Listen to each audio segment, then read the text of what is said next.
So you believe this is a premeditated thing that they were doing. So they realized that in order to get people enthusiastic about taking this vaccine, the best way to do that was to not have a protocol for treatment.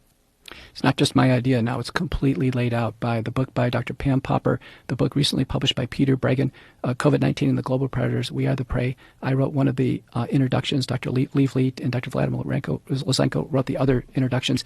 These books are basically nonfiction. They have 1,000 citations in the Breggin book showing how it was coordinated and planned. Now Bobby Kennedy has his book out, The Real Anthony Fauci. I'm the most mentioned physician in that book.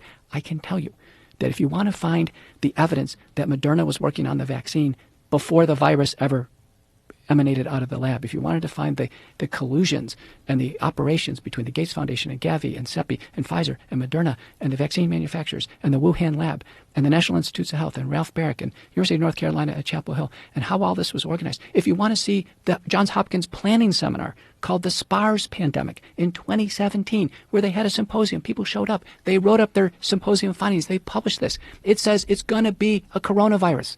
It's going to be related to MERS and SARS. It's going to come over here to the United States. It's going to shut down cities and frighten people. There's going to be confusion regarding a drug, hydroxychloroquine or ivermectin, and we're going to utilize all that in order to railroad the population into mass vaccination. It's laid out in the Johns Hopkins SPARS pandemic training seminar. The only thing they got wrong was the year. They said it was going to be 2025. Instead, it landed a few years early.